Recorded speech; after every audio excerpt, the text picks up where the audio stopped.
Hi, ನಾನು ನಿಮ್ಮ ಕಲೇಶ್. ಇವತ್ತು ಯಾವ ವಿಚಾರದ ಬಗ್ಗೆ ನಾವು ಮಾತಾಡಕ್ಕೆ ಬಂದಿದ್ದೀವಿ ಅಂತಂದರೆ, ಎಕ್ಸಾಮ್ ಹತ್ರ ಬರ್ತಾ ಇದೆ, second P U C exam.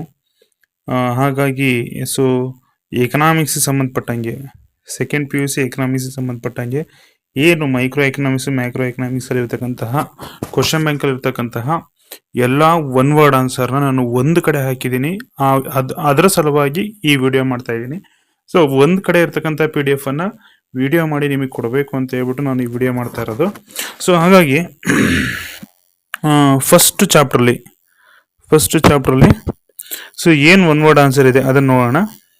First ಚಾಪ್ಟ್ರಲ್ಲಿ ಆಯ್ಕೆ ಸಮಸ್ಯೆ ಏಕೆ ಉದ್ಭವಿಸುತ್ತದೆ ಅನ್ನೋದು ಕ್ವಶನ್ ಇದೆ. ಸಂಪನ್ಮೂಲಗಳು ಕೊರತೆಯಲ್ಲಿದ್ದು ಅವು ಪರ್ಯಾಯ ಬಳಕೆಯನ್ನು ಹೊಂದಿರುವುದರಿಂದ ಆಯ್ಕೆ ಸಮಸ್ಯೆ ಉದ್ಭವಿಸುತ್ತದೆ ಅನ್ನೋದು ಉತ್ತರ ಆಗಿರುತ್ತೆ. ಉತ್ತರ ಕ್ವಶನ್ ಮುಂದೆನೆ ಕೊಟ್ಟಿದ್ದೀನಿ, ಅರ್ಥ ಮಾಡ್ಕೋಬೇಕಾಗುತ್ತೆ ನೀವು, ಆಯ್ತಾ. ಸಂಪನ್ಮೂಲಗಳು ಕೊರತೆಯಲ್ಲಿರುವುದರಿಂದ ಪರ್ಯಾಯ ಬಳಕೆಯನ್ನು ಹೊಂದಿರೋದ್ರಿಂದ ಹಾಗಾಗಿ ಆಯ್ಕೆ ಸಮಸ್ಯೆ ಉದ್ಭವಿಸುತ್ತೆ. ಇನ್ನು ನೆಕ್ಸ್ಟ್, ಮಾರುಕಟ್ಟೆ ಆರ್ಥಿಕತೆ ಎಂದರೇನು? ಮಾರುಕಟ್ಟೆ ಆರ್ಥಿಕತೆಗೆ ಒಂದು ಉದಾಹರಣೆ ನೀಡಿ ಅಂತ ಕೇಳಿದರೆ, ಆಯ್ತಾ. ಯಾವ ಆರ್ಥಿಕತೆಯಲ್ಲಿ ಎಲ್ಲಾ ಉತ್ಪಾದನಾ ಸಾಧನಗಳು ಖಾಸಗಿಯವರ ಒಡೆತನದಲ್ಲಿದ್ದು ಎಲ್ಲಾ ಸರಕು ಸೇವೆಗಳ ಉತ್ಪಾದನೆಯನ್ನು ಖಾಸಗಿಯವರೇ ಉತ್ಪಾದಿಸಿ ನಿರ್ವಹಿಸುತ್ತಿರುವಂತಹ ಆರ್ಥಿಕತೆಯೇ ಮಾರುಕಟ್ಟೆ ಆರ್ಥಿಕತೆ. ಉದಾಹರಣೆಗೆ ಫಾರ್ ಎಕ್ಸಾಂಪಲ್ ಅಮೆರಿಕ.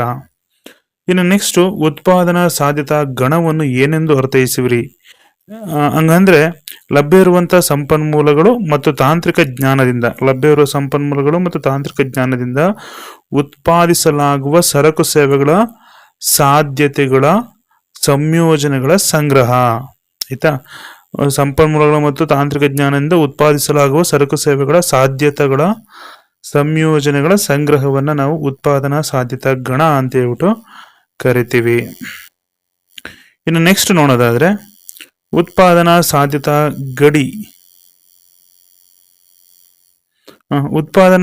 ಗಡಿಯ ಕೆಳಗಿರುವ ಸಂಯೋಜನೆಯು ಏನನ್ನು ಸೂಚಿಸುತ್ತದೆ?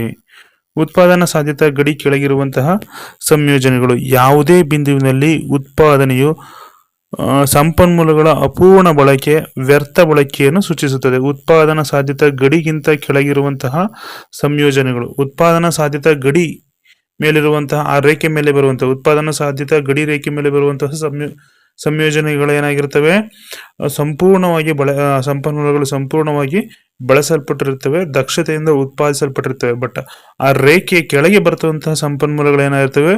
ಅಪೂರ್ಣ ಬಳಕೆಯನ್ನ, ವ್ಯರ್ಥ ಬಳಕೆಯನ್ನ ಸೂಚಿಸ್ತವೆ. ಸಂಪೂರ್ಣವಾಗಿ ಸಂಪನ್ಮೂಲಗಳು ಬಳಕೆ ಆಗೋದಿಲ್ಲ ಅನ್ನೋದನ್ನ ಸೂಚಿಸ್ತವೆ. ಇನ್ನ ಸೂಕ್ಷ್ಮ ಅರ್ಥಶಾಸ್ತ್ರದ ಅರ್ಥ ನೀಡಿ ಅಂತ ಕೇಳಿದರೆ, ಸಣ್ಣ ಆರ್ಥಿಕತೆಯಲ್ಲಿ ಸಣ್ಣ ಘಟಕಗಳಾದಂತಹ ಒಬ್ಬ ಅನುಭೋಗಿ, ಒಬ್ಬ ಉತ್ಪಾದಕ, ಒಂದು ಉದ್ಯಮ ಘಟಕ ಅಥವಾ ಒಂದು ಕೈಗಾರಿಕೆ ಇತ್ಯಾದಿಗಳನ್ನ ಕುರಿತು, ಸಣ್ಣ ಘಟಕಗಳನ್ನ ಕುರಿತು ಅಧ್ಯಯನ ಮಾಡೋದನ್ನ ಸೂಕ್ಷ್ಮ ಅರ್ಥಶಾಸ್ತ್ರ ಅಂತ ಕರಿತೀವಿ. ಸೀಮಾಂತ ತುಷ್ಟಿಗುಣದ ಅರ್ಥ ನೀಡಿ. ಸೀಮಾಂತ ತುಷ್ಟಿಗುಣ ಅಂದ್ರೆ ಹೆಚ್ಚುವರಿ ಘಟಕವನ್ನು ಅನುಭೋಗಿಸಿದಾಗ ದೊರೆಯುವಂತ ಹೆಚ್ಚುವರಿ ತುಷ್ಟಿಗುಣವನ್ನ ಸೀಮಾಂತ ತುಷ್ಟಿಗುಣ ಅಂತ ಕರಿತೀವಿ. ಒಬ್ಬ ಅನುಭೋಗಿ 4 ಕಿತ್ತಳೆ ಹಣ್ಣುಗಳನ್ನು ಸೇವಿಸಿದಾಗ 28 ಘಟಕಗಳಷ್ಟು ಒಟ್ಟು ತುಷ್ಟಿಗುಣವನ್ನು ಪಡೆಯುತ್ತಾನೆ. ಅದು 5 ಕಿತ್ತಳೆ ಹಣ್ಣುಗಳನ್ನ ಸೇವಿಸಿದಾಗ 30 ಘಟಕಗಳಷ್ಟು ಒಟ್ಟು ತುಷ್ಟಿಗುಣವನ್ನ ನೀಡುತ್ತವೆ ಅಥವಾ ಪಡಿತಾನೆ ಅಂತ ಅನ್ಕೊಳ್ಳಿ. ಎಂದು ಭಾವಿಸಿದರೆ ಇದು ಸೀಮಾಂತ ತುಷ್ಟಿಗುಣ ಎಷ್ಟು ಕಂಡುಹಿಡಿಯಿರಿ ಅಂತ ಕ್ವಶನ್ ಕೇಳಿದ್ದಾರೆ. ಸೀಮಾಂತ ತುಷ್ಟಿಗುಣ ಕಂಡುಹಿಡಿಯೋಕೆ ಒಂದು ಸೂತ್ರ ಇದೆ. ಏನು? MUN is equal to TUN minus TUN minus 1 ಅಂತ. ಇಲ್ಲಿ ಎನ್ ಅಂದ್ರೆ ಏನಂತ ಅರ್ಥ ಅಂದ್ರೆ ನಾವು ಯಾವ ಘಟಕದ ಸೀಮಾಂತ ತುಷ್ಟಿಗುಣವನ್ನ ಕಂಡುಹಿಡಿತಾ ಇದೀವಿ ಅದು ಎನ್ ಅಂತ, ಆಯ್ತಾ. MUN ಅಂದ್ರೆ MU5 5ನೇ ಹಣ್ಣಿನ ಕಿತ್ತಳೆ ಹಣ್ಣು, 5 ಕಿತ್ತಳೆ ಹಣ್ಣುಗಳ ಅಥವಾ 5ನೇ ಕಿತ್ತಳೆ ಹಣ್ಣಿನ ಸೀಮಾಂತ ತುಷ್ಟಿಗುಣವನ್ನ ಕಂಡುಹಿಡಿತಾ ಇದೀವಿ. ಹಾಗಾಗಿ MUN ಜಾಗದಲ್ಲಿ MU5 ಅಂತ ಬರ್ಕೋಬೇಕು. ಮತ್ತೆ next TU5 minus TU5 minus 1 that means 4, TU4 ಅಂತ ಬರ್ಕೋಬೇಕಾಗುತ್ತೆ. ಇಲ್ಲಿ ಬರ್ದಿದ್ದೀನಿ ನೋಡಿ, ಆಯ್ತಾ. ಅಂದ್ರೆ MU5 is equal to TU5 ಅಂದ್ರೆ 5ನೇ ಕಿತ್ತಳೆ ಹಣ್ಣಿನ ಘಟಕದಿಂದ 5 ಕಿತ್ತಳೆ ಹಣ್ಣನ್ನು ಸೇವಿಸಿದಾಗ ಒಟ್ಟು ತುಷ್ಟಿಗುಣ ಎಷ್ಟು ಸಿಗ್ತಾ ಇದೆ? 30. ಸೊ 30 ಬರ್ಕೋಬೇಕು. ನೆಕ್ಸ್ಟ್ ಟಿ ಯು 5 ಆದಮೇಲೆ T U minus T U 4 ಅಂದರೆ 4ನೇ ಕಿತ್ತಳೆ ಹಣ್ಣನ್ನು 4 ಕಿತ್ತಳೆ ಹಣ್ಣನ್ನು ಸೇವಿಸಿದಾಗ 4ನೇ ಹಣ್ಣಿಂದ ಎಷ್ಟು ಬರ್ತಾ ಇದೆ ತುಷ್ಟಿಗುಣ ಅನ್ನೋದು ಎಷ್ಟು? 28. ಸೊ 30ರಲ್ಲಿ 28 ಕಳೆದ್ರೆ 2. ಸೊ ಇಲ್ಲಿ ಸೀಮಾಂತ ತುಷ್ಟಿಗುಣ ಏನಾಗಿರುತ್ತೆ? 2 ಆಗಿರುತ್ತೆ. ನೆಕ್ಸ್ಟ್ ನೋಡೋದಾದ್ರೆ ಬಜೆಟ್ ರೇಖೆ ಎಂದರೇನು? ಬಜೆಟ್ ರೇಖೆ ಅಂದರೆ ಅನುಭೋಗ್ಯ ಆದಾಯಕ್ಕೆ ಸಮನಾದ ನಿರ್ದಿಷ್ಟ ಬೆಲೆಯ 2 ಸರಕುಗಳನ್ನು ಕೊಂಡುಕೊಳ್ಳಬಹುದಾದ ಸಂಯೋಜನೆಗಳ ರೇಖಾತ್ಮಕ ಚಿತ್ರವನ್ನು ನಾವು ಬಜೆಟ್ ರೇಖೆ ಅಂತ ಕರಿತೀವಿ. ಬಜೆಟ್ ರೇಖೆ ಅಂದ್ರೆ ಏನು? ಅನುಭೋಗ್ಯ ಆದಾಯಕ್ಕೆ ಸಮನಾದ, ಅನುಭೋಗಿ ಹತ್ರ ಆದಾಯ ಎಷ್ಟಿರುತ್ತೆ ಅದಕ್ಕೆ ಸಮನಾದ ಮತ್ತು ನಿರ್ದಿಷ್ಟ ಬೆಲೆಯ 2 ಸರಕುಗಳನ್ನು ಕೊಂಡುಕೊಳ್ಳಬಹುದಾದ ಸಂಯೋಜನೆಗಳ ರೇಖಾತ್ಮಕ ಚಿತ್ರ. ನೆಕ್ಸ್ಟ್ ನೋಡೋದಾದ್ರೆ ಸೀಮಾಂತ ಬದಲಿಕೆ ದರ, MRS ಅಂದ್ರೆ ಸೀಮಾಂತ ಬದಲಿಕೆಯ ದರ. ಇನ್ನು ಔದಾಸೀನ ವಕ್ರರೇಖೆ ಎಂದರೇನು ಅಂತ ಕೇಳಿದ್ದಾರೆ. ಔದಾಸೀನ ವಕ್ರರೇಖೆ ಅಂದ್ರೆ ಸಮಾನ ತುಷ್ಟಿಗುಣ ನೀಡುವ 2 ಸರಕುಗಳ ಬೇರೆ ಬೇರೆ ಸಂಯೋಜನೆಗಳನ್ನು ಪ್ರತಿನಿಧಿಸುವಂತಹ ರೇಖೆ, ಇದನ್ನು ರೇಖೆ ಅಂತ ಕರಿತೀವಿ. ಬೇಡಿಕೆ ಎಂದರೇನು? ಬೇಡಿಕೆ ಎಂದರೆ ಒಬ್ಬ ವ್ಯಕ್ತಿ ನಿರ್ದಿಷ್ಟ ಸಮಯದಲ್ಲಿ, ನಿರ್ದಿಷ್ಟ ಬೆಲೆಯಲ್ಲಿ ಮತ್ತು ನಿರ್ದಿಷ್ಟ ಆದಾಯದಲ್ಲಿ ಕೊಂಡುಕೊಳ್ಳಲು ಇಚ್ಛಿಸುವ ಮತ್ತು ಪಾವತಿಸುವ ಸಾಮರ್ಥ್ಯವನ್ನು ಹೊಂದಿರುವ ಸರಕಿನ ಪ್ರಮಾಣ. ಅಂದ್ರೆ ಯಾವುದೋ ಒಬ್ಬ ವ್ಯಕ್ತಿ ನಿರ್ದಿಷ್ಟ ಸಮಯದಲ್ಲಿ ಅಂತ ನಿರ್ದಿಷ್ಟ ಬೆಲೆಯಲ್ಲಿ, ಒಂದು ಸರಕಿನ ನಿರ್ದಿಷ್ಟ ಬೆಲೆಯಲ್ಲಿ ಮತ್ತೆ ಅವನ ಹತ್ರ ಇರತಕ್ಕಂಥ ನಿರ್ದಿಷ್ಟ ಆದಾಯದಲ್ಲಿ ಒಂದು ಸರಕನ್ನ ಕೊಂಡ್ಕೋಬೇಕು ಅನ್ನೋ ಇಚ್ಛೆನೂ ಇರಬೇಕು, ಅದಕ್ಕೆ ಪಾವತಿ ಮಾಡುವಂತ ಸಾಮರ್ಥ್ಯವನ್ನು ಇರಬೇಕು. ಈ ರೀತಿ ಸಾಮರ್ಥ್ಯವನ್ನ, ಇಚ್ಛೆಯನ್ನ ಹೊಂದಿರತಕ್ಕಂಥ ಸರಕಿನ ಪ್ರಮಾಣವನ್ನ ಬೇಡಿಕೆ ಅಂತ ಕರಿತೀವಿ.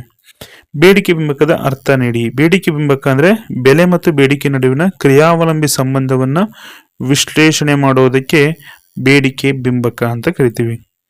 ಇಬ್ಬರು ಅನುಭವಿಗಳು ಬೇಡಿಕೆ ರೇಖೆಗಳು ಕ್ರಮವಾಗಿ ಈ ರೀತಿ ಕೊಟ್ಟಿದ್ದಾರೆ. DP is equal to 10 - P, DP D two P, ಇದು ಡಿ1ಪಿ, ಇದು D two P is equal to 15 - P. ಇವೆರಡನ್ನು ಕೂಡ ಸಮರೈಸ್ ಮಾಡಿದ್ರೆ, ಟೋಟಲ್ ಮಾಡಿದ್ರೆ ನಮಗೆ ಮಾರುಕಟ್ಟೆ ಬೇಡಿಕೆ ರೇಖೆ ಸಿಗ್ತದೆ. ಬೇಡಿಕೆ ರೇಖೆ ಕ್ರಮ ಕೊಟ್ಟಿದೆ. ಮತ್ತೆ ನೆಕ್ಸ್ಟ್ ಮಾರುಕಟ್ಟೆ ಬೇಡಿಕೆ ರೇಖೆಯನ್ನು ಕಂಡುಹಿಡಿದ್ರೆ ಅಂತ ಕೇಳಿದ್ದಾರೆ. ಇವೆರಡನ್ನು ಟೋಟಲ್ ಮಾಡಬೇಕು. ಇವೆರಡು ಈಕ್ವೇಶನ್ ಬರ್ಕೊಂಡು ಪ್ಲಸ್ ಮಾಡಿದ್ರೆ ನಮಗೆ ಏನ್ ಸಿಗುತ್ತೆ? ಈ ಈಕ್ವೇಶನ್ ಸಿಗುತ್ತೆ. ಏನು ಉತ್ತರ? ಲಾಸ್ಟ್ಗೆ ಡಿಮ್ಯಾಂಡ್ ಆಫ್ ಮಾರ್ಕೆಟ್ ಅಂದ್ರೆ DMP is equal to 25 - P. ಆಯ್ತಾ? -P ಆಗುತ್ತೆ.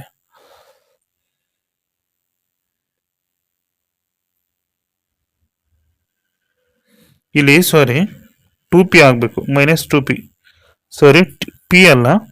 So demand DM is equal to P is equal to 25 - 2P ಆಗಬೇಕು. ಉತ್ತರ -2P, 25 - 2P ಇದು ಉತ್ತರ. ನೆಕ್ಸ್ಟ್ ನೋಡೋದಾದ್ರೆ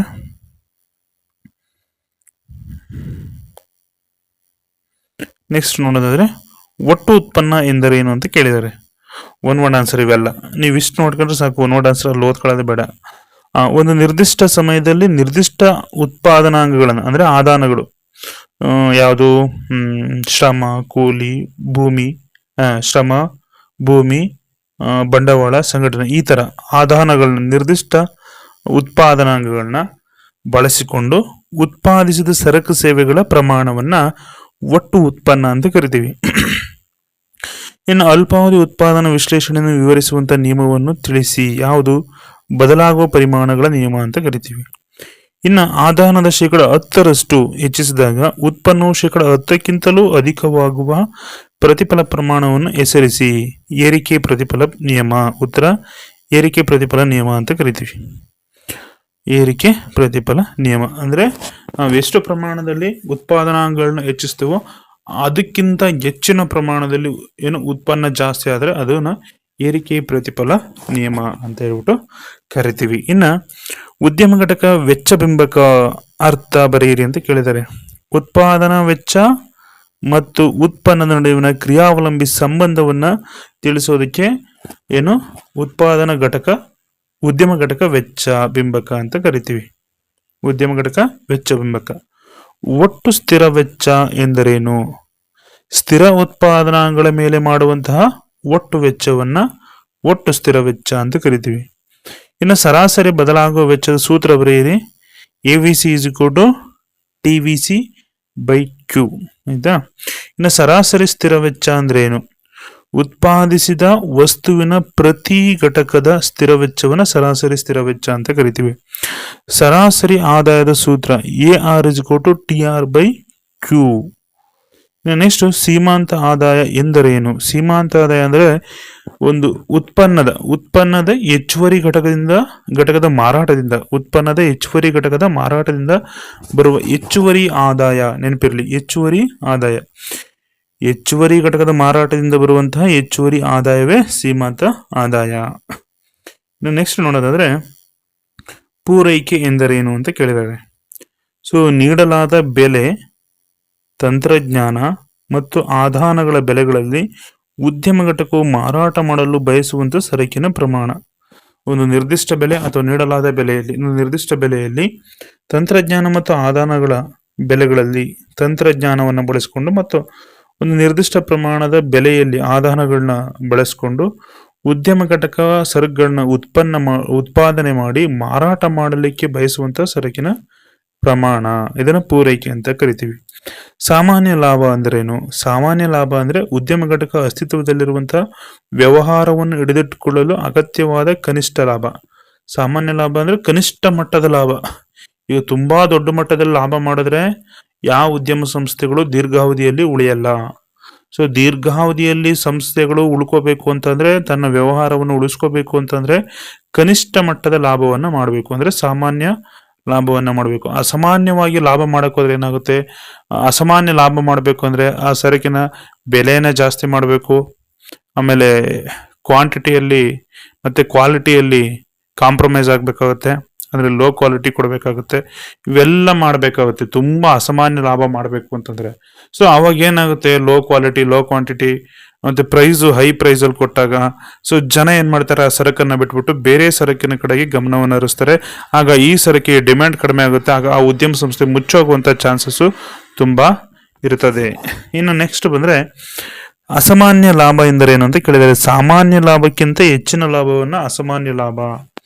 ಸಾಮಾನ್ಯ ಲಾಭಕ್ಕಿಂತ ಹೆಚ್ಚಿನ ಲಾಭ ಅಂದ್ರೆ ಹೆಚ್ಚಿನ ದೊಡ್ಡ ಮಟ್ಟದ ಲಾಭ ಮಾಡಬೇಕು ಅಂತಂದ್ರೆ ಅದನ್ನ ಮಾಡುವಂಥದ್ದನ್ನ ಅಸಾಮಾನ್ಯ ಲಾಭ ಅಂತ ಕರಿತೀವಿ. ತಂತ್ರಜ್ಞಾನದ ಪ್ರಗತಿಯಿಂದ ಉದ್ಯಮ ಘಟಕದ ಪೂರೈಕೆ ರೇಖೆ ಯಾವ ಕಡೆಗೆ ಪಲ್ಲಟಗೊಳ್ಳುತ್ತದೆ? ಬಲಗಡೆಗೆ ಪಲ್ಲಟಗೊಳ್ಳುತ್ತದೆ. ಮಾರುಕಟ್ಟೆ ಸಮತೋಲನ ಎಂದರೇನು? ಮಾರುಕಟ್ಟೆಯಲ್ಲಿ ಎಲ್ಲ ಅನುಭವಿಗಳು, ಎಲ್ಲ ಉದ್ಯಮ ಘಟಕಗಳ ಉದ್ದೇಶ ಹೊಂದಾಣಿಕೆ ಆಗುವಂತ ಸನ್ನಿವೇಶವೇ ಮಾರುಕಟ್ಟೆ ಸಮತೋಲನ. ಅಂದ್ರೆ ಎಲ್ಲಾ ಅನುಭೋಗಿಗಳ ಮತ್ತು ಎಲ್ಲಾ ಉದ್ಯಮ ಘಟಕಗಳ ಉದ್ದೇಶ ಏನು? ಉದ್ದೇಶ ಅನುಭೋಗಿಗಳ ಉದ್ದೇಶ ಏನಿರ್ತದೆ?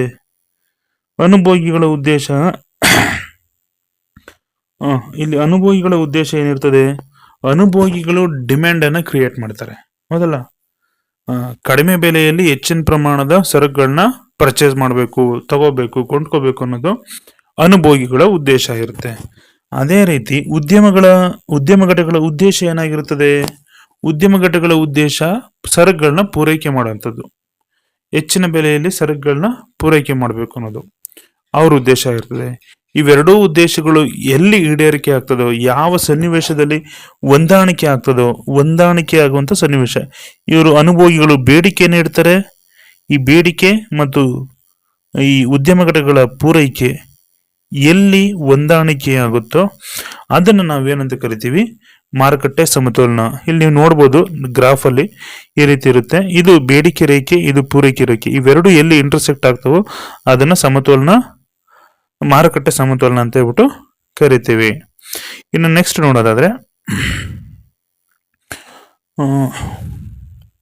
ಸಮತೋಲನ ಬೆಲೆ ಎಂದರೇನು? ಸಮತೋಲನ ಬೆಲೆ ಎಂದರೆ ಮಾರುಕಟ್ಟೆ ಬೇಡಿಕೆ ಮಾರುಕಟ್ಟೆ ಪೂರೈಕೆಗೆ ಸಮತೋಲನಗೊಂಡಾಗ ಇರುವಂತಹ ಬೆಲೆ. ನೋಡಿ, ಈ ರೀತಿ ಬೇಡಿಕೆ ರೇಖೆ ಪೂರೈಕೆ ರೇಖೆ ಎಲ್ಲಿ ಇಂಟರ್ಸೆಕ್ಟ್ ಆಗುತ್ತೋ ಅದನ್ನ ಬೆಲೆ ಅಂತ ಕರಿತೀವಿ. ಅಲ್ಲಿರ್ತಕ್ಕಂಥ ಬೆಲೆಯನ್ನ ಸಮತೋಲನ ಬೆಲೆ.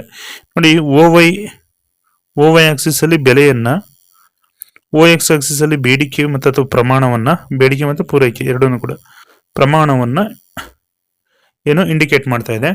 ನೋಡಿ, ಬೆಲೆ ಇಲ್ಲಿ ಇವೆರಡೂ ಬೇಡಿಕೆ ಮತ್ತು ಪೂರೈಕೆ ರೇಖೆ, ಬೇಡಿಕೆ ರೇಖೆ ಮತ್ತು ಪೂರೈಕೆ ರೇಖೆ ಎರಡು ಕೂಡ ಇಲ್ಲಿ ಇಂಟರ್ಸೆಕ್ಟ್ ಆಗಿದೆ ಈ ಪಾಯಿಂಟ್ ಅಲ್ಲಿ. ಸೊ ಯಾವುದು ಇದು, ಈ ಪಾಯಿಂಟ್ ಇಂಟರ್ಸೆಕ್ಟ್ ಆಗಿದೆ. ಇಲ್ಲಿ ಬೆಲೆಯನ್ನ ಇಂಡಿಕೇಟ್ ಮಾಡ್ತಾ ಇದೆ. ಇದು ಪಿ ಬೆಲೆ, ಇದು ಕ್ಯೂ ಅಂತ ಕರಿತೀವಿ. ಓ ಪಿ ಏನಿದೆಯಲ್ಲ, ಓ ಪಿ ಇದನ್ನ ಸಮತೋಲನ ಬೆಲೆ ಅಂತ ಹೇಳ್ಬಿಟ್ಟು ಕರಿತೀವಿ. ಓ ಪಿ ಅನ್ನ ಇಲ್ಲಿಂದ ಇಲ್ಲಿಗೆ, ಇಲ್ಲಿಂದ ಇಲ್ಲಿಗೆ ಏನಿದೆಯಲ್ಲ ಇದನ್ನ ಓ ಪಿ ಅನ್ನ ಸಮತೋಲನ ಬೆಲೆ ಅಂತ ಹೇಳ್ಬಿಟ್ಟು ಕರಿತೀವಿ. ನೆಕ್ಸ್ಟ್ ನೋಡೋದಾದ್ರೆ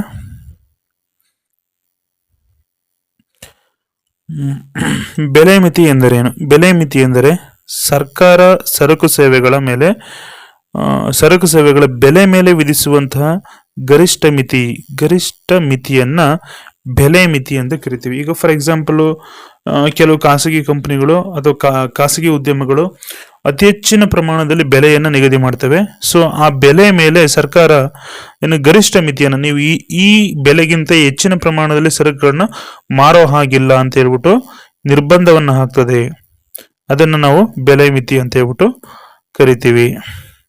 ಇನ್ನು ನೆಕ್ಸ್ಟ್ ಬೆಲೆ ಅಂತಸ್ತು ಎಂದರೇನು ಅಂತ ಕೇಳಿದರೆ ಸರ್ಕಾರ ಸರಕು ಸೇವೆಗಳ ಬೆಲೆ ಮೇಲೆ ವಿಧಿಸುವಂತ ಕನಿಷ್ಠ ಮಿತಿ. ಈಗ ಫಾರ್ ಎಕ್ಸಾಂಪಲ್ ನಾವು ನೋಡಿರ್ತೀವಿ, ಮಾರಾಟ ಮಾಡ್ಲಿಕ್ಕೆ ಹೋದಾಗ, ನಾವು ಅಂದ್ರೆ ಉತ್ಪಾದಕರು ಮಾರಾಟ ಮಾಡ್ಲಿಕ್ಕೆ ಹೋದಾಗ, ಈಗ ಎಲ್ಲಿ ಈಗ ಫಾರ್ ಎಕ್ಸಾಂಪಲ್ ಗರಿಷ್ಠ ಮಿತಿ ಅಂದ್ರೆ ಬೆಲೆ ಮಿತಿಯಲ್ಲಿ ಗರಿಷ್ಠ ಮಿತಿ ಯಾಕೆಂದ್ರೆ ಅನುಭೋಗಿಗಳ ಹಿತದೃಷ್ಟಿಯಿಂದ ನಿರ್ಧಾರ ಮಾಡುತ್ತೆ ಅಥವಾ ಗ್ರಾಹಕರ ಹಿತದೃಷ್ಟಿಯಿಂದ ನಿರ್ಧಾರ ಮಾಡುತ್ತೆ. ಸೊ ಇಲ್ಲಿ ಕನಿಷ್ಠ ಮಿತಿಯನ್ನ, ಇಲ್ಲಿ ಬೆಲೆ ಅಂತಸ್ತಲ್ಲಿ ಕನಿಷ್ಠ ಮಿತಿಯನ್ನು ಯಾಕೆ ನಿರ್ಧಾರ ಮಾಡುತ್ತೆ? ಉತ್ಪಾದಕರ ಹಿತದೃಷ್ಟಿಯಿಂದ ನಿರ್ಧಾರ ಮಾಡ್ತಕ್ಕಂಥದ್ದು. ಯಾಕೆ ಅಂತ ಅಂದ್ರೆ, ಈಗ ಫಾರ್ ಎಕ್ಸಾಂಪಲ್ ಒಬ್ಬ ರೈತ ಭತ್ತನ, ರಾಗಿ, ಜೋಳ ಬೆಳೆದಿರ್ತಾನೆ ಅನ್ಕೊಳ್ಳಿ. ಒಂದು ಕ್ವಿಂಟಲ್ ಜೋಳಕ್ಕೆ ಏನು ಒಂದು 2,000 ರೂಪಾಯಿ ಮಾರ್ಕೆಟ್ ಪ್ರೈಸ್ ಇದೆ ಅನ್ಕೊಳ್ಳಿ. ಸೊ ಇವರು ಮೀಡಿಯೇಟರ್ಗಳು ಊರಲ್ಲಿ ತುಂಬ್ತಾರಲ್ಲ, ಅವ್ರು ಏನ್ ಮಾಡ್ತಾರೆ, 1,500, 1,800 ಹಿಂಗೆ ತುಂಬ್ತಾ ಇರ್ತಾರೆ. ಸೊ ಆವಾಗ ಇದು ಸರ್ಕಾರ ಗಮನಕ್ಕೆ ಹೋದಾಗ ಸರ್ಕಾರ ಏನ್ ಮಾಡ್ತದೆ, MSP ಅನ್ನ ಅನೌನ್ಸ್ ಮಾಡ್ತದೆ, ಮಿನಿಮಮ್ ಸಪೋರ್ಟ್ ಪ್ರೈಸ್ ಅನ್ನ ಅನೌನ್ಸ್ ಮಾಡುತ್ತೆ. ಸೊ ಅವಾಗ ಏನು, ಸೊ ಮಿನಿಮಮ್ ಇಷ್ಟು ರೈತರಿಗೆ ಕೊಡ್ಲೇಬೇಕು ಅಂತ ಹೇಳ್ಬಿಟ್ಟು ಫಿಕ್ಸ್ ಮಾಡುತ್ತೆ.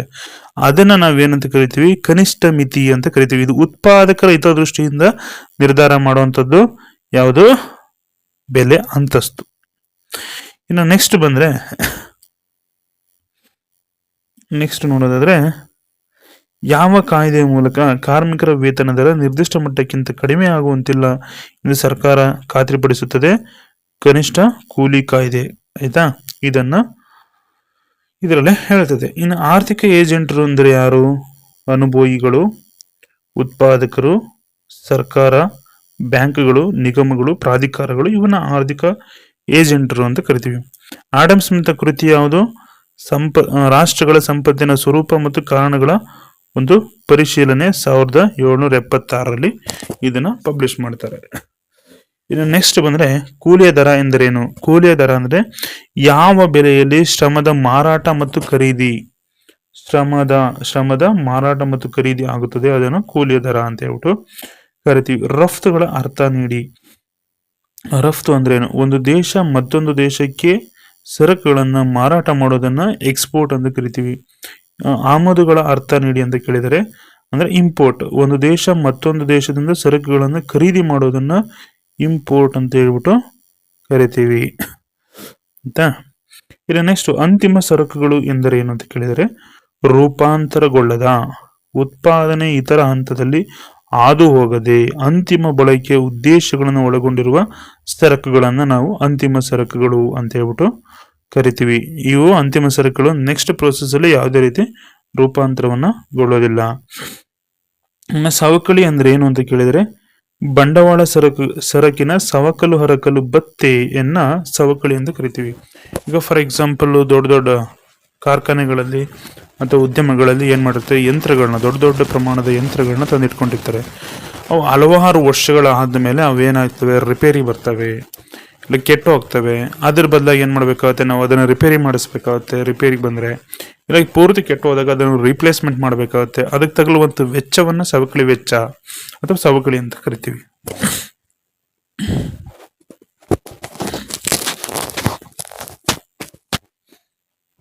ನೆಕ್ಸ್ಟ್ ನೋಡೋದಾದ್ರೆ, ನಿವ್ವಳ ಮೌಲ್ಯವರ್ಧನೆ ಹೇಗೆ ಪಡೆಯುವಿರಿ?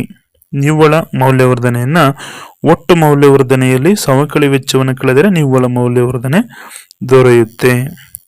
ತಪಶೀಲು ಪಟ್ಟಿಯ ಅರ್ಥ ನೀಡಿ. ಒಂದು ಉದ್ಯಮ ಘಟಕದ ಮಾರಾಟವಾಗದೆ ಉಳಿದ ಸಿದ್ಧ ಅರೆಸಿದ್ಧ ಸರಕುಗಳು. ಒಂದು ಉದ್ಯಮ ಘಟಕ ಸರಕುಗಳನ್ನ ಉತ್ಪಾದನೆ ಮಾಡಿದೆ, ಆಯ್ತಾ. ಸೊ ಅವು ಮಾರಾಟವಾಗದೆ ಹಾಗೆ ಉಳಿತವೆ. ಅವನ್ನ ನೆಕ್ಸ್ಟ್ ಇಯರಿಗೆ ಮೇಂಟೈನ್ ಮಾಡ್ತಾರೆ.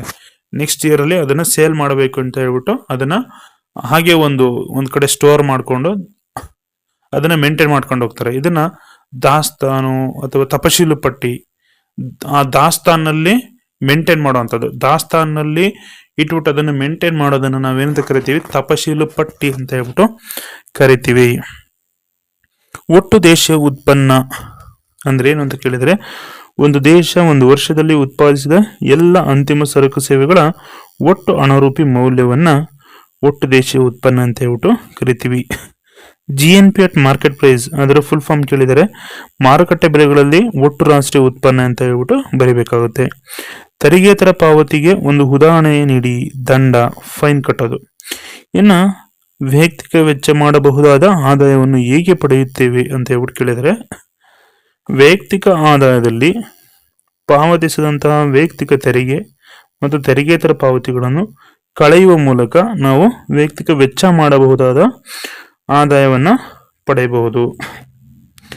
GDP ಹಣಪ್ರಸರಣ ಅಂತ ಅಂದ್ರೆ ಏನು ಅಂತ ಕೇಳಿದರೆ, ನೈಜ GDP ಮತ್ತು ನಾಮಮಾತ್ರ GDP ನಡುವಿನ ವ್ಯತ್ಯಾಸ ಅಥವಾ ಅನುಪಾತವನ್ನ ನಾವು GDP ಹಣಪ್ರಸರಣ ಅಂತ ಹೇಳ್ಬಿಟ್ಟು ಕರಿತೀವಿ.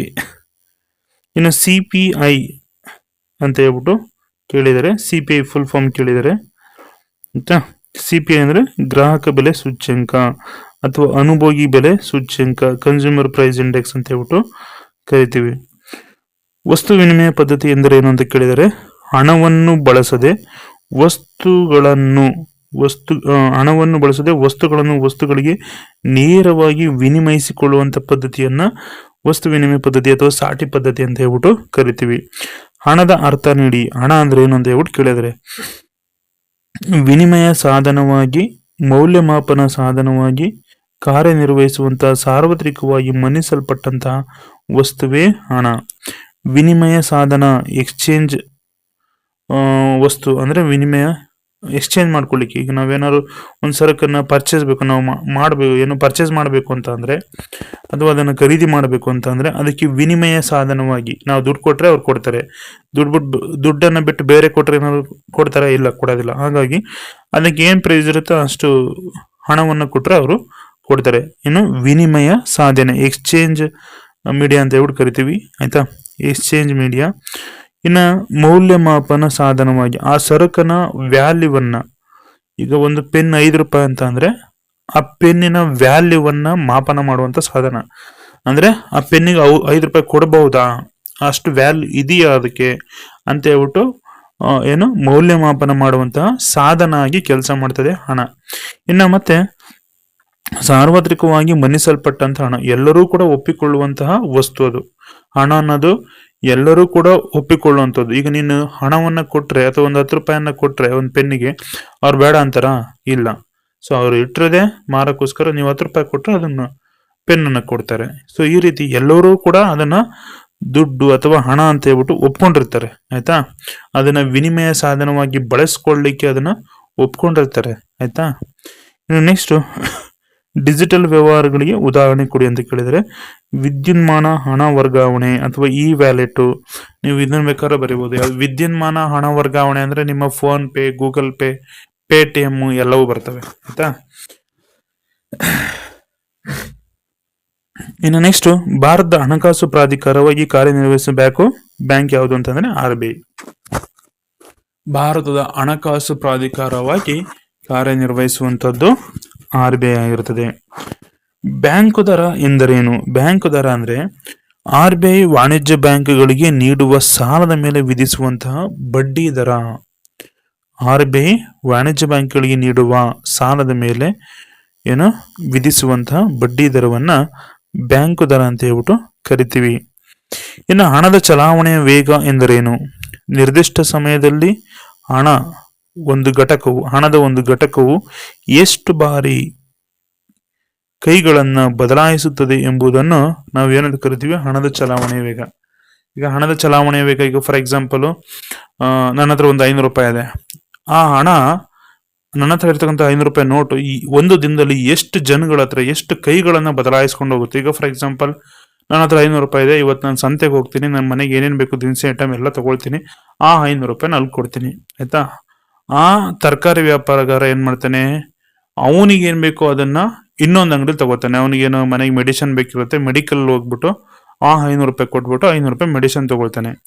ಆ ಮೆಡಿಸಿನ್ ಅಂಗಡಿಯವನು ಮನೆಗೆ ಏನೋ ದಿನಸಿ ಐಟಮ್ ಬೇಕಿರುತ್ತೆ, ಹೋಗ್ತಾನೆ, ಆ 500 ರೂಪಾಯಿ ಕೊಟ್ಬಿಟ್ಟು ಏನ್ ಮಾಡ್ತಾನೆ, ಅಲ್ಲೇನೋ ದಿನಸಿ ಐಟಮ್ ತಗೊಳ್ತಾನೆ. ಈಗ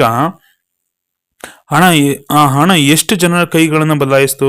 ನನ್ನಿಂದ ತರಕಾರಿ ವ್ಯಾಪಾರಿಗಾರಿಗೆ ಹೋಯ್ತು, ಆ ತರಕಾರಿ ವ್ಯಾಪಾರದಿಂದ ಮೆಡಿಕಲ್ಗೆ ಹೋಯ್ತು, ಮೆಡಿಕಲ್ ದಿನಸಿ ಅಂಗಡಿಗೆ ಹೋಯ್ತು. ಈಗ ನನ್ನ ಹತ್ರ ಇದ್ದದೆಷ್ಟು? 500, ಆಯ್ತಾ? ಇನ್ನ ಯಾರ ಹತ್ರ ಅದು ಏನು, ನಾನು ತರಕಾರಿ ತಗೊಂಡಾಗ 500 ರು ಮೌಲ್ಯದ ಸರಕುಗಳನ್ನ ನನಗೆ ಕೊಡ್ತು. ಅಲ್ಲಿಂದ ಮತ್ತೆ ತರಕಾರಿ ವ್ಯಾಪಾರಗಾರ ನನಗೆ ಮತ್ತೆ 500 ರು ಮೌಲ್ಯದ ಏನು ಔಷಧಿಯನ್ನು ಕೊಡಿಸ್ತು. ಅಲ್ಲಿಗೆ ಏನಾಯ್ತು, ಅದರ ಒಂದು ದಿನದ್ದು ಈಗ 1000 ಆಯ್ತು. ಮತ್ತೆ ಅಲ್ಲಿಂದ ಅದೆಲ್ಲಿಗೆ ಹೋಯ್ತು? ದಿನಸಿ ಅಂಗಡಿಗೆ ಹೋಯ್ತು. ಸುಮಾರು ಏನು 1,500 ಕರೆಕ್ಟ್, 1,500 ಮೌಲ್ಯದ ಏನು ಟ್ರಾನ್ಸಾಕ್ಷನ್ ಅನ್ನ ಅದು ಮಾಡ್ತು. ಬಟ್ ಅದರ ಮುಖಬೆಲೆ ಎಷ್ಟಿತ್ತು? 500 ರೂಪಾಯಿ ಇತ್ತು. 1,500 ರು ಮೌಲ್ಯದ ಟ್ರಾನ್ಸಾಕ್ಷನ್ ಅನ್ನ ಇವತ್ತು ಅದು ಮಾಡಿದೆ. ಸೊ ಈ ರೀತಿ ಇದನ್ನ ಹಣದ ಚಲಾವಣೆ ವೇಗ ಅಂತ ಕರಿತೀವಿ. ಎಷ್ಟು ಕೈಗಳನ್ನು ಬದಲಾಯಿಸುತ್ತದೆ ಅಂತ, ಎಷ್ಟು ಬಾರಿ ಕೈಗಳನ್ನು ಬದಲಾಯಿಸುತ್ತದೆ ಎಂಬುದನ್ನು ಹಣದ ಚಲಾವಣೆಯ ವೇಗ. ಅಧಿಕ ಬಡ್ಡಿ ದರದಲ್ಲಿ ಹಣದ ಬೇಡಿಕೆ ಮೇಲೆ ಪರಿಣಾಮವೇನು? ಅಧಿಕ ಬಡ್ಡಿ ದರ ಇದ್ದಾಗ ಹಣದ ಬೇಡಿಕೆ ಕಡಿಮೆ ಆಗುತ್ತೆ, ಆಯ್ತಾ? ಯಾರು ಕೂಡ ಹೆಚ್ಚೆಚ್ಚು ಪ್ರಮಾಣದಲ್ಲಿ ಸಾಲವನ್ನು ತಗೊಳ್ಳಿಕ್ಕೆ ಹೋಗಲ್ಲ ಅಧಿಕ ಪ್ರಮಾಣದ ಬಡ್ಡಿ ದರ ಇದ್ದಾಗ.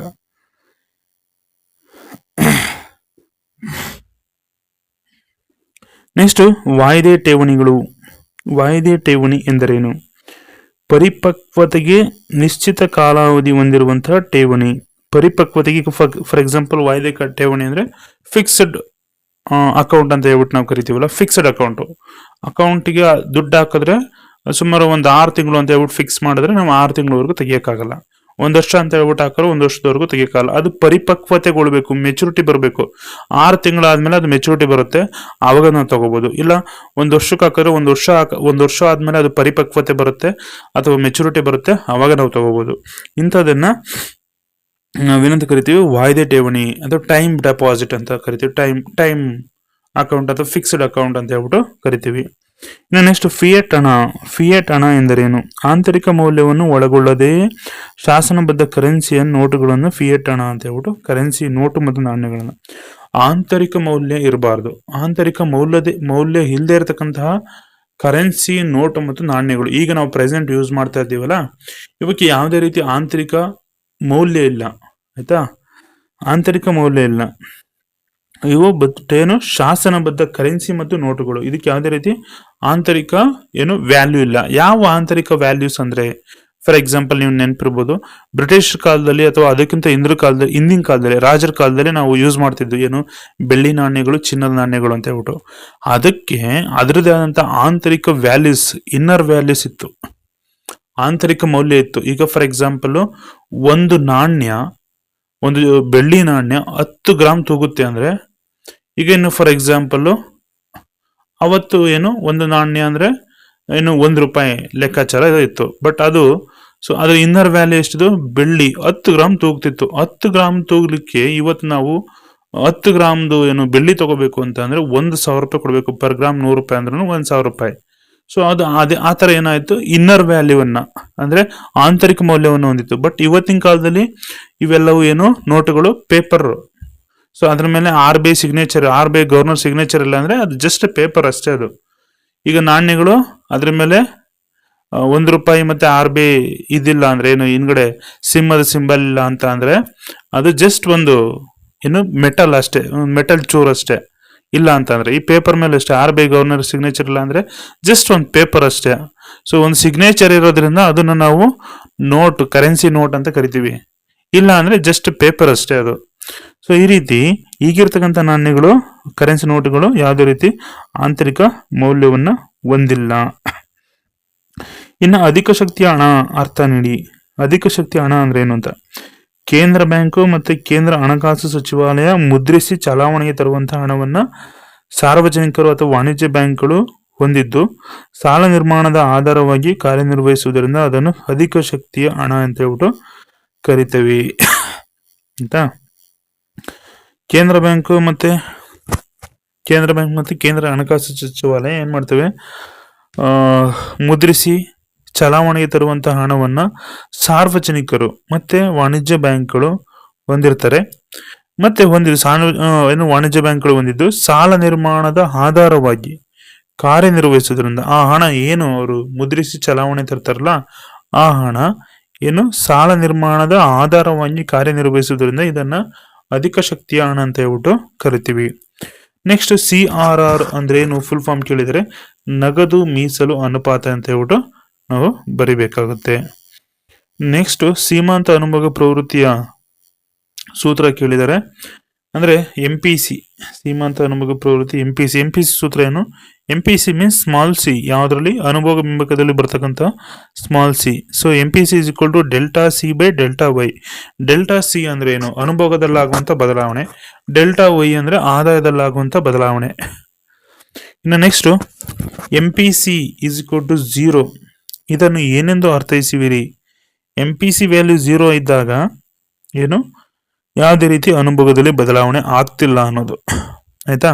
ವ್ಯಕ್ತಿಯ ಆದಾಯ ಬದಲಾದರೂ ಕೂಡ ಅನುಭೋಗ ಬದಲಾಗದೇ ಇರುವಂತಹ ಸನ್ನಿವೇಶವೇ MPC ಇಸ್ ಈಕ್ವಲ್ ಟು 0 ಆಗಿರುತ್ತೆ.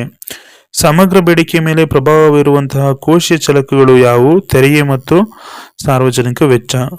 ಪೂರ್ಣೋದ್ಯೋಗ ಮಟ್ಟದ ಆದಾಯದ ಅರ್ಥ ಉತ್ಪಾದನಾ ಪ್ರಕ್ರಿಯೆಯಲ್ಲಿ ಎಲ್ಲಾ ಆದಾನಗಳು ಸಂಪೂರ್ಣವಾಗಿ ಬಳಕೆಯಾದ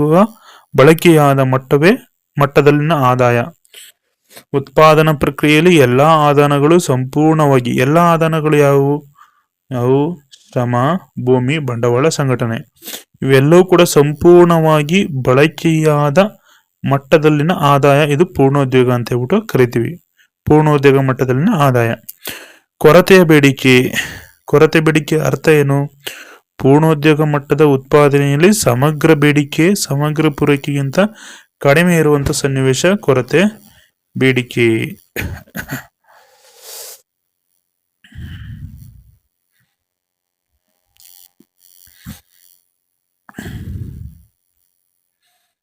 ನೆಕ್ಸ್ಟ್ ಸೀಮಾಂತ ಉಳಿತಾಯ ಪ್ರವೃತ್ತಿ ಅಂದ್ರೆ ಏನು. ಆದಾಯದ ಪ್ರತಿ ಘಟಕದಲ್ಲಾಗುವಂತಹ ಬದಲಾವಣೆಯೊಂದಿಗೆ ಉಳಿತಾಯದಲ್ಲಾಗುವಂತ ಬದಲಾವಣೆ. ಸೊ ಇದರ ಸೂತ್ರ ಏನಿದೆ, MPS is equal to delta S by delta Y. ಇನ್ನು ನೆಕ್ಸ್ಟ್ ಸರಾಸರಿ ಉಳಿತಾಯ ಪ್ರವೃತ್ತಿ ಅಂದ್ರೆ ಏನು ಅಂತ ಕೇಳಿದರೆ ಆದಾಯದ ಪ್ರತಿ ಘಟಕದ ಉಳಿತಾಯ APS is equal to S by Y. ಮುಂಗಡ ಪತ್ರ ಎಂದ್ರೆ ಏನು ಅಂತ ಕೇಳಿದರೆ ಭಾರತ ಸರ್ಕಾರವು ಏಪ್ರಿಲ್ 1ರಿಂದ ಮಾರ್ಚ್ 31ರವರೆಗಿನ ಪ್ರತಿ ಹಣಕಾಸು ವರ್ಷಕ್ಕೆ ಸರ್ಕಾರದ ಆದಾಯ ಮತ್ತು ವೆಚ್ಚಗಳ ಅಂದಾಜು ಪಟ್ಟಿ. ಇದು ಮೇನ್ ಬೇಕಾಗಿರೋದು. ಸರ್ಕಾರದ ಆದಾಯ ಮತ್ತು ವೆಚ್ಚಗಳ ಅಂದಾಜು ಪಟ್ಟಿಯನ್ನು ಸಂಸತ್ನಲ್ಲಿ ಮಂಡಿಸುವುದಕ್ಕೆ ಮುಂಗಡ ಪತ್ರ ಅಂತ ಹೇಳ್ಬಿಟ್ಟು ಕರಿತೀವಿ. ಕಾರು ಮತ್ತೆ ಬಟ್ಟೆ, ಕಾರು ಮತ್ತು ಆಹಾರ, ಇವುಗಳನ್ನ ಯಾವ ಸರಕು ಅಂತ ಕರಿತೀವಿ, ಖಾಸಗಿ ಸರಕು ಅಂತ ಹೇಳ್ಬಿಟ್ಟು ಕರಿತೀವಿ. ಸಾರ್ವಜನಿಕ ಉತ್ಪಾದನೆ ಅರ್ಥ ತಿಳಿಸಿ. ಸರಕುಗಳು ನೇರವಾಗಿ ಸರ್ಕಾರದಿಂದ ಉತ್ಪಾದಿಸಲ್ಪಡುವುದನ್ನು ಸಾರ್ವಜನಿಕ ಉತ್ಪಾದನೆ ಅಂತ ಹೇಳ್ಬಿಟ್ಟು ಕರಿತೀವಿ. ಕಂದಾಯ ಸ್ವೀಕೃತಿಗೆ ಉದಾಹರಣೆ ಕೊಡಿ. ಸೊ ಆದಾಯ ತೆರಿಗೆ, ಕಾರ್ಪೊರೇಷನ್ ತೆರಿಗೆ, ಆಯ್ತಾ, ಬಡ್ಡಿ ಸ್ವೀಕೃತಿ, ಲಾಭಾಂಶ. ಪುರೋಗಾಮಿ ತೆರಿಗೆ ಅರ್ಥ ನೀಡಿ. ಅಧಿಕ ಆದಾಯದ ಮೇಲೆ ಅಧಿಕ ತೆರಿಗೆಯನ್ನು ವಿಧಿಸುವುದನ್ನು ಪುರೋಗಾಮಿ ತೆರಿಗೆ ಅಂತ ಹೇಳ್ಬಿಟ್ಟು ಕರಿತೀವಿ. ಇನ್ನು ನೆಕ್ಸ್ಟ್ ನೋಡೋದಾದ್ರೆ ಬಂಡವಾಳ ವೆಚ್ಚಕ್ಕೆ ಉದಾಹರಣೆ ಕೊಡಿ ಅಂತ ಕೇಳಿದರೆ ಬಂಡವಾಳ ವೆಚ್ಚ. ರಾಜ್ಯ ಮತ್ತು ಕೇಂದ್ರಾಡಳಿತ ಪ್ರದೇಶಗಳಿಗೆ ನೀಡುವಂತಹ ಸಾಲ ಮತ್ತು ಮುಂಗಡಗಳು ಅಂದ್ರೆ ಮುಂಚಿತವಾಗಿ ಕೊಡ್ತಕ್ಕಂತಹ ಸಾಲಗಳು, ಸಾಲ ಮತ್ತೆ ಮುಂಗಡಗಳು. ಆಯ್ತಾ, ಕ್ರೆಡಿಟ್ಸ್ ಅಂತ ಹೇಳ್ಬಿಟ್ಟು ಕರಿತೀವಿ. ಕ್ರೆಡಿಟ್ಸ್. ಪ್ರಾಥಮಿಕ ಕೊರತೆ ಎಂದರೇನು? ಪ್ರಾಥಮಿಕ ಕೊರತೆ ಅಂದ್ರೆ ಕೋಶಿ ಕೊರತೆಯಲ್ಲಿ ಬಡ್ಡಿ ಪಾವತಿಗಳನ್ನು ಕಳೆದಾಗ ಉಳಿಯುವುದು ಪ್ರಾಥಮಿಕ ಕೊರತೆ. ವಿವೇಚನಾಯುಕ್ತ ಕೋಶೀಯ ನೀತಿ ಅಂದ್ರೆ ಏನು ಅಂತ ಕೇಳಿದ್ದಾರೆ. ಕೋಶೀಯ ವ್ಯವಸ್ಥೆಯ ಅಂತರ್ಗತವಾಗಿರುವ ಸ್ವಯಂಚಾಲಿತ ಸ್ಥಿರೀಕರಣ ಲಕ್ಷಣಗಳಿಂದ ಪ್ರತ್ಯೇಕಿಸಲು ಉದ್ದೇಶಪೂರ್ವಕವಾಗಿ ಕೈಗೊಳ್ಳುವಂತಹ ಸ್ಥಿರೀಕರಣ ಕ್ರಿಯೆ ಕೋಶೀಯ ನೀತಿ. ಆಯ್ತಾ.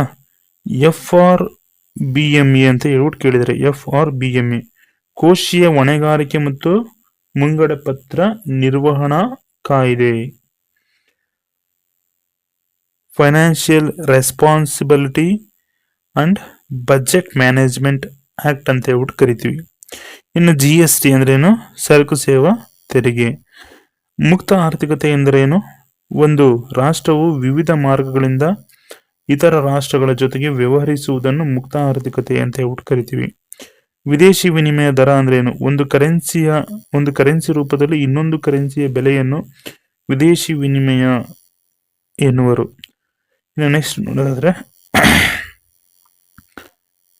ಸಂದಾಯ ಬಾಕಿಯಲ್ಲಿ ನಿವ್ವಳ ಅಗೋಚರಗಳನ್ನು ಏನೆಂದು ಅರ್ಥೈಸುವಿರಿ?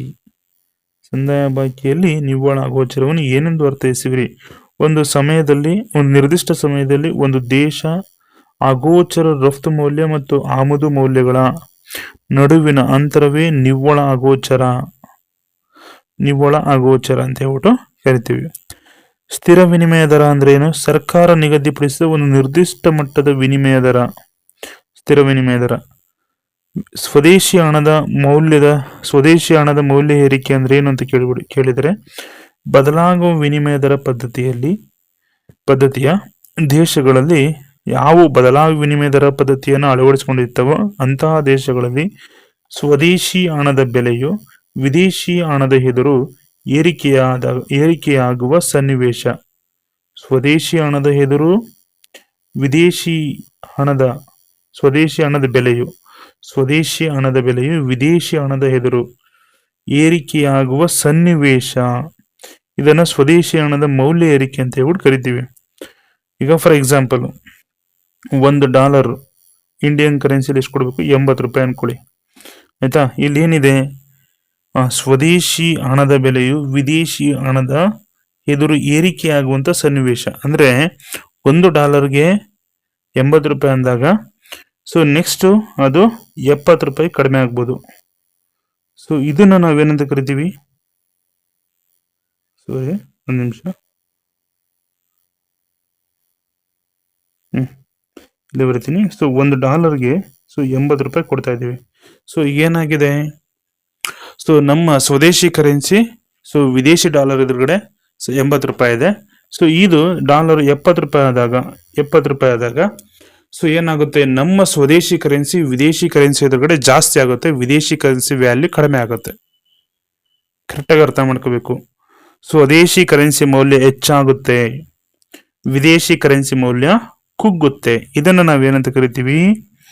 ಸೊ ಸ್ವದೇಶಿ ಹಣದ ಮೌಲ್ಯ ಏರಿಕೆ ಅಂತ ಹೇಳ್ಬಿಟ್ಟು ಕರಿತೀವಿ. ಇನ್ನೊಂದು ಡೆಫಿನೇಷನ್ ಇದೆ. ಇನ್ನೊಂದು ಕೇಳಿದರೆ ಏನ್ ಡೆಫಿನೇಷನ್ ಕೇಳಿದರೆ ಅಂತಂದ್ರೆ, ಇಲ್ಲಿ ನೋಡಿ, ಹಣದ ಅಪಮೌಲ್ಯ ಎಂದರೆ ಏನು ಅಂತ ಹೇಳ್ಬಿಟ್ಟು ಕೇಳಿದರೆ. ಹಣದ ಅಪಮೌಲ್ಯ ಅಂದ್ರೆ ಏನು ಅಂತಂದ್ರೆ, ಸ್ಥಿರ ವಿನಿಮಯ ದರದಲ್ಲಿ ಕೆಲವು ಕಾರ್ಯಾಚರಣೆಗಳಿಂದ ವಿನಿಮಯ ದರವನ್ನು ಹೆಚ್ಚಿಸೋದು. ಅಂದ್ರೆ $1ಗೆ 80 ರೂಪಾಯಿ ಕೊಡ್ತಾ 80 ರೂಪಾಯಿ ಅಂತ ಅಂದ್ರೆ, ಸೊ ಇದನ್ನ $1ಗೆ 90 ರೂಪಾಯಿ ಹೆಚ್ಚಿಸುವಂಥದ್ದು ಅಥವಾ 100 ರೂಪಾಯಿ ಹೆಚ್ಚಿಸುವ ಮೂಲಕ ಸ್ವದೇಶಿ ಹಣದ ಮೌಲ್ಯವನ್ನ ಕಡಿಮೆ ಮಾಡುವ ಪ್ರಕ್ರಿಯೆ. ಈಗ ನಮ್ಮ ದೇಶದ ಹಣದ ಮೌಲ್ಯ ಏನಾಯ್ತು? ಕಡಿಮೆ ಆಯ್ತು. ವಿದೇಶಿ ಕರೆನ್ಸಿ ಮೌಲ್ಯ ಏನಾಯ್ತು? ಜಾಸ್ತಿ ಆಯ್ತು. 80 ರೂಪಾಯಿ ಇದ್ದದ್ದು ಈಗ 90 ರೂಪಾಯಿ ಕೊಡ್ತಾ ಇದೀವಿ ಅಂತ ಅಂದ್ರೆ $1ಗೆ ಆ ಡಾಲರ್ನ ವ್ಯಾಲ್ಯೂ ಜಾಸ್ತಿ ಆಯ್ತು, ರೂಪಾಯಿನ ಮೌಲ್ಯ ಕಡಿಮೆ ಆಯ್ತು. ಇದನ್ನ ನಾವೇನಂತ ಕರಿತೀವಿ? ಹಣದ ಅಪಮೌಲ್ಯ ಅಂತ ಹೇಳ್ಬಿಟ್ಟು ಕರಿತೀವಿ. ಆಯ್ತಾ. ಇನ್ನ ಹಣದ ಮರುಮೌಲ್ಯ ನಿಗದಿ ಅಂತ ಹೇಳ್ಬಿಟ್ಟು ಕರಿತೀವಿ. ಇನ್ನೊಂದು ಡೆಫಿನೇಷನ್ ಕೇಳಿದರೆ, ಹಣದ ಮರುಮೌಲ್ಯ ನಿಗದಿ ಅರ್ಥ ಕೇಳಿದರೆ, ಸ್ಥಿರ ವಿನಿಮಯ ದರದಲ್ಲಿ ವಿನಿಮಯ ದರವನ್ನು ಕಡಿಮೆಗೊಳಿಸುವ ಮೂಲಕ ಸ್ವದೇಶಿ ಹಣದ ಮೌಲ್ಯವನ್ನು ಹೆಚ್ಚಿಸುವಂತ ಪ್ರಕ್ರಿಯೆ. ಈಗ ಫಾರ್ ಎಕ್ಸಾಂಪಲ್ $1ಗೆ 90 ರೂಪಾಯಿ ಇತ್ತು, ಈಗ ಅದರ ವಿನಿಮಯ ದರವನ್ನು ಕಡಿಮೆಗೊಳಿಸಿದ್ರೆ 80 ರೂಪಾಯಿ ಕಡಿಮೆಗೊಳಿಸುವ ಮೂಲಕ ಸ್ವದೇಶಿ ಹಣದ ಮೌಲ್ಯವನ್ನ ಹೆಚ್ಚಿಸುವಂಥದ್ದು. ಇದನ್ನ ಹಣದ ಮರುಮೌಲ್ಯ ನಿಗದಿ ಮಾಡುವಿಕೆ ಅಥವಾ ನಿಗದಿ ಅಂತ ಹೇಳ್ಬಿಟ್ಟು ಕರಿತೀವಿ. ಸೊ ಇವಿಷ್ಟು ಒನ್ ವರ್ಡ್ ಆನ್ಸರ್ ಆಗಿರ್ತವೆ. ಸೊ ನೀವು ನಿಧಾನಕ್ಕೆ ಪಾಸ್ ಮಾಡ್ಕೊಂಡು ಬೇಕಾದ್ರೆ ಒಂದ್ ಕಡೆ ಬರ್ಕೊಳ್ಳಿ, ಅದು ತುಂಬಾ ಹೆಲ್ಪ್ ಆಗ್ತವೆ ಆಯ್ತಾ. So thank you so much.